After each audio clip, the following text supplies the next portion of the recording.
شاءت رسل ربنا بالحق بالقول اللهم صل على محمد وعلى آله والصلاة والسلام على سيد والإمام والأئمة الطيبين الطاهرين المعصومين المنتخبين المنتجبين وعلى آله وعلى العاملين قيام يوم الدين. أما بعد فقد قال الله تبارك وتعالى في كتابه الكريم وقوله الحق. بسم الله الرحمن الرحيم. قل كفى بالله شهيدا بيني وبينكم ومن يدعو الى الكتاب اللهم صل على محمد وعلى آله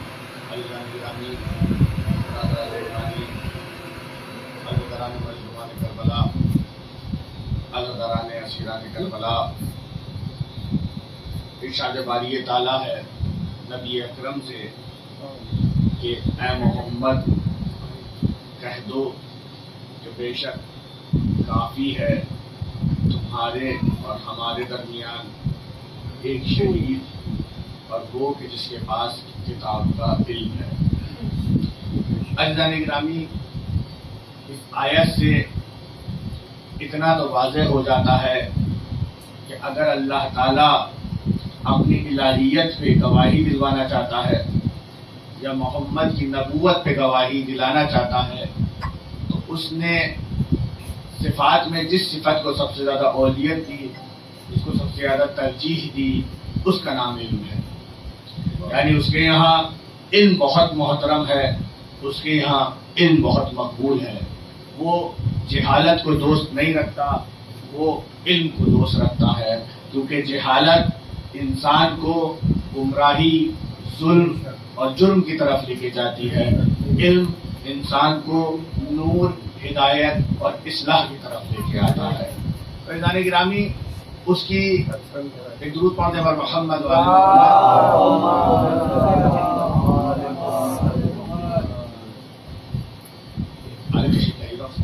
ایک درود پڑھنے پر محمد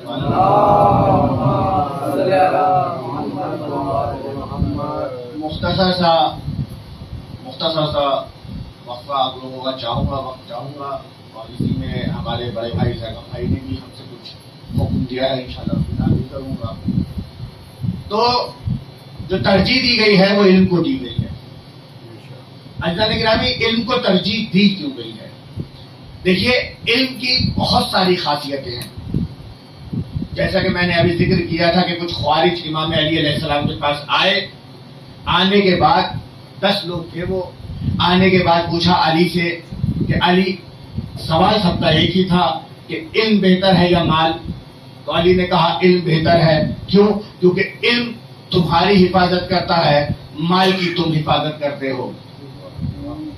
پھر پوچھا ایک نے کہ علی علم بہتر ہے یا مال؟ تو علی نے کہا کہ علم بہتر ہے. کہا کیوں؟ کہا علم بانٹنے سے بڑھتا ہے، مال بانٹنے سے کم ہوتا ہے. سمجھ رہے جانی کامی؟ تو اس طریقے سے علی سے 10 سوال پوچھے، سوال ایک ہی تھا، 10 لوگوں نے پوچھا کہ علم بہتر ہے یا مال. علی نے 10 بار نیا جواب دیا اور آخر میں علی نے یہ کہا کہ دیکھو، اگر تم تا قیامت یہی سوال پوچھتے رہتے تو یہ مت سمجھو کہ علی کے پاس جواب ختم ہو جاتے. تا قیامت علی اسی سوال کا نیا جواب دیتا.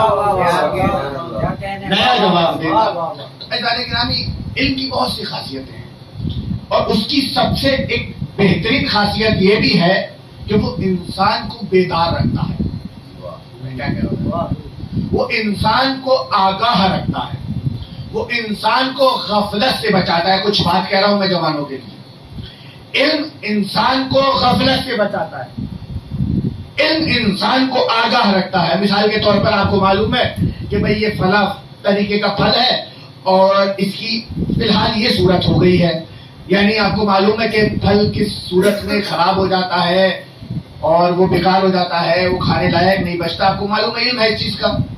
تو آپ جو کہ پھل ہے ہمیشہ صحت کی ایک ذمہ دار ضمانت والی شے ہے، آپ اس کو نہیں کھائیں گے. کیوں؟ کیونکہ آپ کو معلوم ہے کہ یہ اب ایسی صورت میں آ گیا کہ یہ اب مفید نہیں ہے، مضر ہے. سمجھ رہے نا؟ تو یعنی علم آپ کو آگاہ کر رہا ہے. کہ اگر آپ کھائیں گے تو کیا ہوگا؟ آپ کو ضرر پہنچے گا. اگر آپ اس کو نوش فرمائیں گے تو کیا ہوگا؟ آپ بیمار ہو جائیں گے. تو یہ کہاں سے ہو رہا ہے؟ یہ آگاہی آپ کے پاس علم سے آ رہی ہے. تو اسی لیے تو رسول نے بھی، اسی لیے تو ائمہ نے بھی، اسی لیے تو دین نے بھی، اور اسی لیے تو تمام انبیاء نے بھی علم کو سب سے بڑی شرط قرار دیا. میں کیا کر رہا ہوں؟ علم کو سب سے بڑی شرط قرار دیا. درود پڑھنے پر محمد. جب اللہ تعالیٰ نے کیا کرا؟ جب اللہ تعالیٰ نے اپنے زمین پر سب سے پہلے انی جاعل فی الارض خلیفہ، میں کیا کرنے والا ہوں؟ میں زمین پر خلیفہ بنانے والا ہوں. دیکھیے بالکل لفظ خلیفہ ہے. مسلمان بالکل ڈاؤٹ میں نہ رہیں کہ لفظ کچھ اور ہے یا بولنے والا کچھ اور ہے. بولنے والا اللہ ہے اور بول کیا رہا ہے کہ میں زمین پر خلیفہ بنانے جا رہا ہوں. کہاں پر؟ زمین پر. تو اب فرشتے جو کہتے تھے کہ یا اللہ ہم تو تیری تسبیح کرتے ہیں، تیری تقدیس کرتے ہیں، تیری تحلیل کرتے ہیں، لیکن سمجھیے گا جانے گرام ہے میرے نقطوں کو. فرشتے خود معصوم ہے نا فرشتے، اور کہہ رہے ہیں اللہ سے کہ ہم تیری تسبیح کرتے ہیں یعنی نمازیں پڑھتے ہیں، ہم تیری تقدیس کرتے ہیں یعنی تیری تسبیحاں پڑھتے ہیں، ہم تیری تحلیل کرتے ہیں، تیرا کلمہ پڑھتے ہیں. اے اللہ تعالیٰ کیا تو ہمیں چھوڑ کے کسی اور کو بنائے گا؟ میں کیا کر رہا ہوں؟ دیکھیے انداز خطاب سمجھیں کہ مخاطبہ مکالمہ کیا ہو رہا ہے. یہ کیا کہہ رہے ہیں کہ ہم نے تیری نماز پڑھی، ہم نے تیرے لیے تسبیح کری، ہم نے تیرے لیے تحلیل کری، ہم تیری عبادت کر رہے ہیں. اس نے کہا انی اعلم ما لا تعلمون، جو علم میرے پاس ہے وہ تمہارے پاس نہیں ہے. آپ توجہ نہیں دے رہے بات پر. کیا یہ کہہ رہا ہے کہ اللہ تو خلیفہ بنانے والا ہے، ہم تسبیح پڑھتے ہیں، ہم نماز پڑھتے ہیں، ہم تحلیل کرتے ہیں. وہ یہ کہہ رہا ہے کہ جس شے کا میرے پاس علم ہے اس کا تمہارے پاس علم نہیں ہے. یعنی جس کو خلافت کی صفات یہ بنا رہے ہیں وہ ان کو خلافت کی صفات نہیں سمجھتا. کیا کہہ رہا ہوں گرامی؟ یہ تجزیہ میرا آپ لوگوں تک پہنچ جائے تو میرا مقصد حل ہے. کیا یہ کہہ رہا ہے کہ ہم نماز پڑھتے ہیں، تسبیح پڑھتے ہیں، تحلیل کرتے ہیں. وہ کہہ رہا ہے جو میں جانتا ہوں وہ تم نہیں جانتے. یعنی اس کے نزدیک خلیفہ وہ ہے کہ جس کے پاس علم ہے. خلیفہ وہ ہے کہ جس کے پاس علم ہے. اب اللہ نے کیا کہا؟ اللہ نے کہا وَعَلَّمَ الْآدَمَ أَسْمَاءَ، اللہ نے آدم کو کچھ اسم یاد کرا دیے، سکھا دیے، تعلیم دے دی. اب فرشتوں کے سامنے ڈیبیٹ ہو رہا ہے.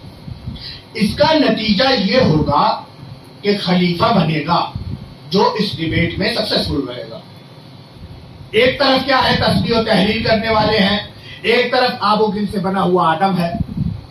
سمجھ رہے ہیں؟ مطلب آپ اس کی نزاکت دیکھیں. فرشتے کیا ہے؟ نور کا مجسمہ. آدم کو ہم نے زمین کی مٹی سے بنایا، آدم کو ہم نے زمین کے پانی سے بنایا، لیکن آدم کو ہم نے علم دے دیا. کیا فضیلت علم نہیں دکھایا؟ تم ہو نور کا مجسمہ، تم ہو معصوم، تم ہو صاحب عصمت، تم ہر وقت نمازیں پڑھتے ہو، ہر وقت روزہ رکھتے ہو، لیکن میں نے اس کو علم دیا ہے. لیکن میں نے اس کو علم دیا ہے. کہا چلو ٹھیک ہے مقابلہ ہو جاتا ہے. اب مقابلہ ہوا. اللہ نے فرشتوں سے کہا اس کو دیکھو، اسی نور کو دیکھو. تو فرشتے تو ہمیشہ ایک دم سے سجدے میں گر گئے کہ میرے پروردگار ہمیں نہیں معلوم یہ کیا ہے. اب آدم سے کہا آدم تم بتاؤ. تو آدم نے فوراً نام بتا دیے، نام بتا دیے. بھائی کوئی نور تھا. عزیزان گرامی یہی میں بتانا چاہتا ہوں کہ مزاج جو میں نے بتایا تھا ضدی مزاج وہ بڑا خراب ہوتا ہے. فرشتوں کو جیسے ہی نور دکھائی دیا اور فرشتوں نے دیکھا کہ اس کا علم نہیں ہے، فوراً قبول کر لیا، سجدے میں گر گئے. میں کیا کہہ رہا ہوں؟ فوراً قبول کر لیا، سجدے میں گر گئے. آدم سے کہا، آدم نے تمام کے نام بتا دیے کیونکہ اللہ نے سکھا دیا تھا. ارے جب تفسیر اٹھا کر دیکھی تو وہ نام کچھ اور نہیں تھے، نام اہل بیت تھے، نام اہل بیت تھے. بھائی میں یہی تو بتانا چاہتا ہوں کہ اللہ نے زمین پہ جس کو سب سے پہلا خلیفہ بنایا اس کو بھی اسماء اہل بیت کے علم کی وجہ سے بنایا. جس کے ناموں پہ خلیفہ بنتے ہو وہ تو خود صاحب کتاب ہے. ہماری تو علم الکتاب. ایک درود پڑھ دیں.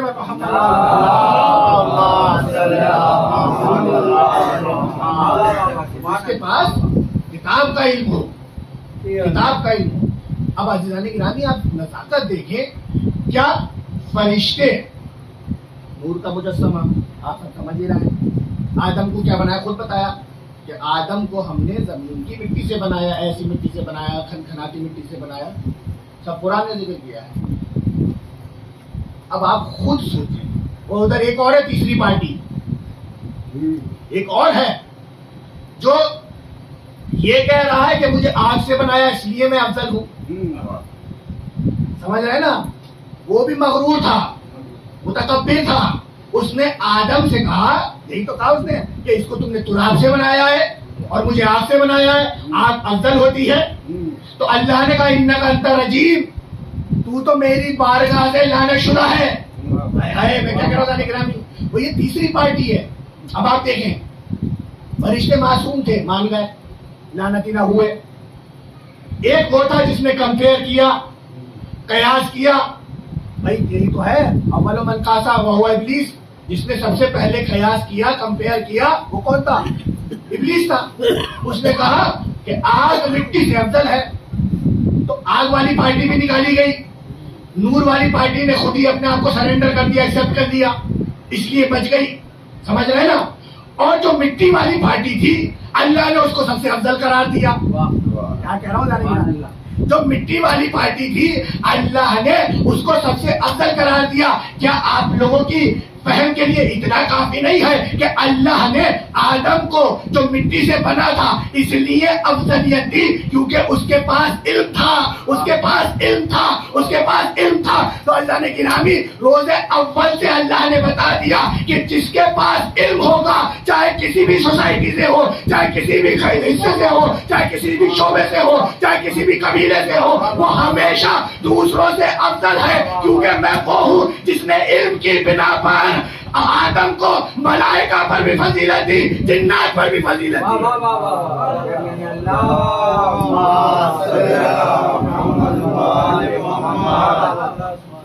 علم الآدم, آدم کو سکھا دیا, آدم کو. اب اس نے کیا کہا, اس نے کہا کہ میں تو آگ سے بنا ہوا ہوں, افضل ہوں میں تو. اللہ نے کہا فرار ہو جائے یہاں سے, دفع ہو جائے. انک انت رجیم.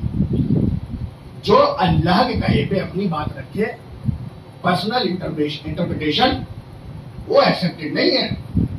آپ کی ذاتی رائے, سمجھ رہے ہیں جانے گرامی, پہلے دن ہی اللہ نے بتا دیا کہ جو میرے خلیفہ ہوتے ہیں وہاں پہ ذاتی رائے قبول نہیں ہے. میں کچھ کہہ رہے ہیں جانے گرامی, جو میرے بنائے ہوئے ہوتے ہیں وہاں پہ پرسنل ججمنٹ, پرسنل انٹرپریٹیشن بالکل بھی ایکسپٹڈ نہیں ہے. کیونکہ میں وہ ہوں جس نے کائنات کو بنایا, جس نے قرآن کو اتارا. میں ہوں ڈیسائیڈ کرنے والا کہ کیا صحیح ہے کیا غلط ہے. تو انک انت رجیم, تم یہاں سے جاؤ.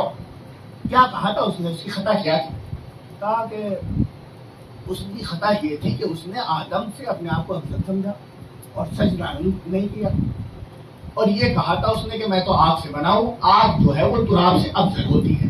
کیا کہہ رہا ہوں, آگ تراب سے افضل ہوتی ہے. تو اللہ نے بھی ایک سزا دے دی اسے اور بتا دیا کہ دیکھو آگ افضل ہوتی ہے نا, جب بھی کسی شے میں آگ لگے اس کو تراب کے حوالے کر دینا. کیا کہہ رہا ہوں, جب بھی کسی شے میں آگ لگے تو اس کو تراب کے حوالے کر دینا. بھائی میں یہی تو بتانا چاہتا ہوں کہ آدم کی خلقت سے اللہ نے ہمارے ہاتھ میں فارمولا دے دیا کہ جب بھی کسی کے اندر کفر کی, شرک کی, لعنت کی آگ لگے تو اس کو تراب کے حوالے کر دو, اس کو تراب کے حوالے کر دو. بھائی یہی تو ہم بتانا چاہتے ہیں, آدم سے لے کے خاتم تک جتنے بھی آگ مشرک, شرک کی اور کفر کی آگ میں جلنے والے کافر و مشرک ہیں, یا تو انہیں تراب کے حوالے کر دو یا ابو تراب کے حوالے کر دو. درود پڑھنے پر محمد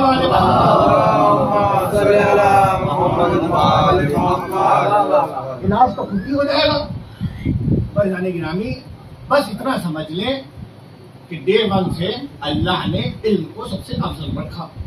علم سب سے افضل ہے اور یہی شے ہے. ابھی ہم نے درود پڑھنے پر محمد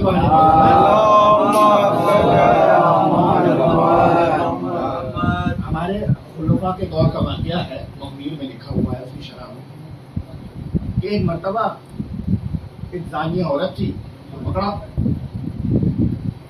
سزا جرم جو ہے ثابت ہو گیا کہ ہاں بھائی یہ مجرم ہے. تو جو حاکم وقت تھے، آپ لوگ سمجھ سکتے ہیں، انہوں نے کہا کہ بھائی اس کو سنسار کر دو، اس کا جرم ثابت ہو گیا، سنسار کر دو. تو وہاں پہ علی ابن ابی طالب بھی تشریف فرما تھے. سنیے جانے گرام، دل بتا رہا ہوں آپ، وہاں پہ علی ابن ابی طالب بھی تشریف فرما تھے. علی ابن ابی طالب نے فوراً کہا کہ نہیں، جب تک اس کے بچے کی ولادت نہ ہو جائے، کیونکہ یہ حاملہ ہے، اس کو سنسار نہیں کیا جائے گا، کیونکہ اس کے شکم میں جو بچہ ہے وہ بے قصور مانا جائے گا. سنا نہ جائے گا. اب جیسے ہی یہ جملہ سنا اور تحقیق کی گئی، اب دیکھیں تحقیق ہو رہی ہے، تحقیق کی گئی کہ یہ بات سچ ہے یا غلط ہے. اور جب تحقیق کی گئی تو واقعاً وہ عورت حاملہ نکلی. اب جیسے ہی کنفرمیشن آئی، رپورٹ آئی کہ عورت حاملہ ہے، فوراً یہ حضرت بولے کہ لولا علی لہلاک فلاں، اگر علی نہ ہوتے تو ہم تو ہلاک ہو جاتے. تو عزیزان گرامی، ہلاکت سے آج بھی علم بچا رہا ہے. میں کیا کہہ رہا ہوں؟ ہلاکت سے آج بھی کیا بچا رہا ہے؟ علم بچا رہا ہے. بس یہی تو خاصیت تھی مکتب اہل بیت کی کہ اس نے دنیا کی ہر شے کو قربان کر دیا. سنیے گا جانے گرامی، مکتب اہل بیت نے ساری مال دولت حکومت تاریخ اٹھا کے دیکھ لیں، میں ایسے ہی نہیں کہہ رہا. مکتب اہل بیت نے ساری مال دولت حکومت طاقت سب قربان کر دی، لیکن اپنے ہاتھ میں رکھا تو صرف علم رکھا. اپنے ہاتھ میں رکھا تو صرف علم رکھا. آج تقریباً 50 اور 55 سال ہو گئے، ہم نے اپنے زمانے میں دیکھا کہ ایک ایسا ملک بھی ہے مڈل ایسٹ میں، ایک ایسا ملک بھی ہے کہ دنیا کی بڑے سے بڑی استعماری طاقت ہے، امریکہ، اسرائیل، برٹین، یہ اور فرانس، جرمنی، یورپ، یہ 50 سال سے اس ملک کے اوپر پابندیاں لگائے ہوئے ہیں کہ بھیا تم اس ملک کے ساتھ کوئی پیسہ لین دین نہیں کر سکتے، اس ملک کے ساتھ تجارت نہیں کر سکتے، اس ملک کو کوئی سامان بھیج نہیں سکتے، اس ملک سے کوئی سامان منگا نہیں سکتے، اس ملک کا تم تیل نہیں خرید سکتے، اس کی گیس نہیں خرید سکتے. اس ملک نے کہا جاؤ تم جتنی طاقت والی پیسے والی پابندیاں لگانی ہے لگاؤ، لیکن علم ہمیں میراث علی ملا ہے، ہم اس کو نہیں چھوڑیں گے. آج اس کی علم کی میراث نے یہ بتا دیا کہ جب تم حملہ کرو گے تو 55 مسلمان ملک خاموش رہیں گے، وہی علی والا بولے گا.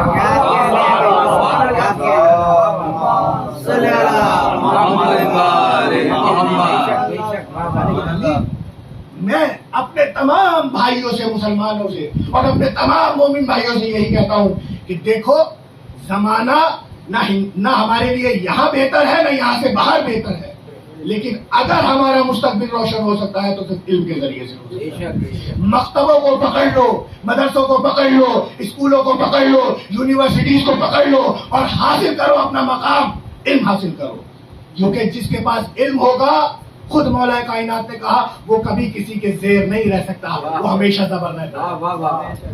علم ہمیشہ زبر رکھتا ہے. گرامی، علم سے اپنے راستوں کو بند نہ کرو، جتنا ممکن ہے جیسے ممکن ہے پڑھو لکھو، کیونکہ یہ تمہیں سرفراز کرنے والا ہے. اور سرفرازی تمہیں کربلا سے ارتدیت ورثے میں ملی ہے. جس کے پاس کربلا ہو کبھی کسی سے گھبراتا نہیں، جس کے پاس حسین ہو وہ کبھی کسی سے گھبراتا نہیں. آج ہم نے خود دیکھ لیا اپنی آنکھوں سے کہ حسین کا نام لے کے پرچم لے کے ہم آگے چلے تھے. کیا مجال ہے امریکہ اور اسرائیل کی کہ ہمیں ڈرا دے. واہ واہ واہ، حسین ہمارے ساتھ ہے. اور حسین نے یہ جذبہ ہمیں دیا ہے، یہ ایسے ہی نہیں دیا. حسین نے مثال رکھی ہے، علی اصغر جیسی مثال رکھی ہے. اللہ عزیزو، حدیثوں میں آیا ہے کہ جب ذکر اہل بیت ہو، ذکر حسین ہو، تو اپنی آنکھوں کو نم کر دیا. اتنا ذکر ہے کہ اگر تم حسین پہ نہ رو سکو تو اپنی آوازیں بلند کرو. اگر آوازیں بھی بلند نہ کر سکو تو اپنے چہرے کو ایسا بنا دو کہ جیسے گریا کو نہ ہو. کم از کم حسین پہ کچھ درد کا تو اظہار کرو، کیونکہ حسین وہ ہے، شیعہ حسین وہ ہے کہ جب شہید ہو رہا تھا تو اس نے یہ کہا تھا کہ جب بھی میرے شیعہ ٹھنڈا پانی پیئیں تو میری پیاس کو مجھے یاد کرنا. وہ حسین چاہتا ہے کہ اس کی شیعہ ٹھنڈا پانی پیئیں لیکن اس کو یاد کریں. عزیزوں، بشیر کے مصائب آپ نے ابھی سنے تھے کہ جب اپنی آغوش میں امام حسین علی اصغر کو لے کے آئے ہیں تو علی اصغر آغوش امام میں تھے. اب تھکے ہوئے تھے. آدھا نے، عمر سعد کے لشکر نے سمجھا کہ شاید حسین قرآن لا رہے ہیں، حسین شاید سلو کرنا چاہتے ہیں. لیکن عزیزوں، اتنا شکی لشکر تھا، آپ سب جانتے ہیں. جیسے ہی حسین نے ابا کے دامن کو پلٹا، لشکر کی نگاہ اس کے چھوٹے سے شیر خوار پہ گئی کہ جس کی عمر 6 مہینے لکھی ہے. جب اس پہ پڑی تو یہ لشکر بھی تڑپنے لگا. کیا اتنے چھوٹے چھوٹے بچے، کیا ایسے رضی، کیا ایسے دودھ پینے والے بچے بھی کہیں قربان ہوتے ہیں؟ عزیزوں، جب لشکر نے کھلبلی دیکھی تو شمر نے ایک دم ہرملا کو بلا کے کہا حسین کے کلام کو منقطع کر دو ورنہ لشکر پلٹ جائے گا. جزاک اللہ عزیزو، جزاک اللہ. حسین کے اوپر آپ کی آوازیں بلند ہو جائیں، کیونکہ یہ وہ بزم ہے کہ جہاں پہ زینب آ چکی ہے، جہاں پہ سکینہ بیٹھی ہوئی ہے، جہاں پہ زہرا ہے اور زہرا کے ہاتھ میں ایک رومال بھی ہے. وہ آنکھوں کے نیچے لا لا کے بار بار اس چیز کا انتظار کرتی ہے کہ کیسے ایک مومن کی آنکھ سے جاری ہوا ایک اشک اس رومال میں گرے اور اپنے حسین کے زخموں پہ لگاؤں، اپنے حسین کے زخموں کو دوا دوں. ہاں عزیزو، بس جب یہ حالت دیکھی، ہرملا آیا، اپنی کمان میں تیر لگایا، تیر لگا کے ہرملا نے کمان میں ایسی کھینچا. مقاتل نے لکھا ہے کہ ہرملا نے کمان کو نیچے کر لیا، پھر دوبارہ تیر لگا کے پھر کھینچا، پھر نیچے کر لیا. جب 2 بار ایسا کر چکا تو شمر نے پوچھا کہ ہرملا یہ کیا طریقہ ہے، تو تیر کیوں نہیں چلاتا؟ کہا میں تیر کیسے چلاؤں؟ جیسے ہی کمان میں تیر کو کھینچتا ہوں سامنے کیا دیکھتا ہوں، ایک بوڑھی چاندی جیسے بال ہے، اپنی گردہ کو آگے کر کے کہہ دیتی ہے کہہ دیتی ہے ہرملا کیا اتنے چھوٹے بچے بھی نہر کیے جاتے ہیں؟ عزیزو، تیسری مرتبہ اس نے تیر کھینچا اور تیر کو چھوڑا. یہ تیر 3 منہ کا تیر تھا، علی اصغر کی گردن میں لگا. گردن اتنی چھوٹی تھی کہ تیر گردن کو چیرتا ہوا دستے حسین میں پیوست ہو گیا. لہو حسین کے ہاتھوں میں آیا. کسی شاعر نے لہو کے بارے میں کہا ہے انکار آسماں کو ہے راضی زمین نہیں، اصغر تیرے خون کا ٹھکانہ کہیں نہیں. عزیزو، بس صدائیں بلند ہو گئی ہے. اب حسین اصغر کو لے کے خیمے میں پہنچے. خیمے میں پہنچنے کے بعد ماتم ہوا. تاریخ نے بتایا ہے کہ حسین نے فقط ایک قبر کھودی ہے. حسین نے کربلا میں ایک قبر کھودی ہے اور وہ قبر ہے اس بشیر کی. کلیجہ تھام کے سننا عزیزو، جب حسین بشیر کی قبر اپنی تلوار سے کھود رہے تھے، یہ ذوالفقار ہے، جب ذوالفقار سے کھود رہے تھے تو کہیں سے رونے کی آوازیں آ رہی تھی. حسین تڑپ کے کبھی دائیں دیکھتے تھے، کبھی بائیں دیکھتے تھے، کوئی رونے والا نہ دکھتا تھا. حسین پھر کھودنا شروع ہوئے، پھر رونے کی آواز آئی. ایک مرتبہ اپنی تلوار پہ نگاہ گئی تو کیا دیکھا، بابا کی دی ہوئی تلوار رو رہی ہے. کہا ذوالفقار تو کیوں روتی ہے؟ کہا حسین احد سے لے کے آج تک میں ہمیشہ مارکوں میں استعمال ہوئی، مجھے نہیں پتا تھا کہ میرا استعمال کسی بشیر کی قبر کھودنے میں ہوگا. عزیزو، حسین نے قبر کو کھودا، اصغر کو گاڑا، اصغر کو دفن کیا، واپس آئے، حسین شہید ہو گئے. اب اس آدھا کی فوج نے تمام شہداء کو گننا شروع کیا اور حکم ہوا کہ سب کے سروں کو منقطع کر دو. اب سب تمام شہداء کے لاشوں کو ڈھونڈا جانے لگا. جب گنتی ہوئی تو تمام شہداء میں ایک کم نکلا. کسی شکی نے کہا کہ ہم نے ایک بچے کو بھی مارا تھا، اس کا سر نہیں دکھائی دیتا. عزیزو، اتنا کہنا تھا. یہ تمام شکی اپنے نیزے لے کے کربلا میں ڈھونڈنے چلے. کربلا کی خاک میں نیزے مار رہے تھے. نیزہ گھستا تھا خاک میں، خالی آ جاتا تھا، گھستا تھا خاک میں، خالی آ جاتا تھا. ایک شکی کا نیزہ خاک میں گیا لیکن خالی نہ آیا. اصغر کا چھوٹا سا بدن، اس کے نیزے کے ٹھومل میں آ کے باہر آ گیا. اس ملعون نے اصغر کے سر کو منقطع کیا. عزیزو سر اتنا چھوٹا تھا کہ بھالے پہ بلند نہ ہو سکتا تھا. ایک تیر لایا گیا, اس نے اصغر کے سر کو بلند کیا. سکینہ نے بھائی کا سر دیکھ کے خود کو خاک پہ گرا دیا. آئے میرا شیر خوار بھائی. سيعلمون الذين ظلموا وإلى منقلب ينقلبون إن لله وإنا إليه راجعون. بار اللہ بحق پنجے پاک علیہ السلام ہماری قلیم کی عبادت کو قبول فرمائے. بار اللہ جو لوگ پریشان حال ہیں ان کی پریشانیوں کو دور فرما. جو لوگ بیمار ہیں ان کی بیماریوں کو دور فرما. جو لوگ مقروض ہیں ان کے قرض کو دور فرما. بار اللہ جن لوگوں نے ہم سے دعا کو دعا کو مستجاب فرما. پرچم اسلام کو سر بلند فرما. پرچم کفر نفاق کو سر نگو فرما. علماء اعلام کا سرا ہمارے سر کا سایہ ہمارے سروں پہ قائم و دائم فرما. مراجع اکرام کی حفاظت فرما. امریکہ اسرائیل پہ ٹیررسٹ نابود فرما. پروردگار زمانہ بہت پر آشوب ہو چکا ہے. ہمارے امام کے خون میں تعجیل عطا فرما. ہم ان کے اعمال و انصار میں شمار فرما. ماتم حسین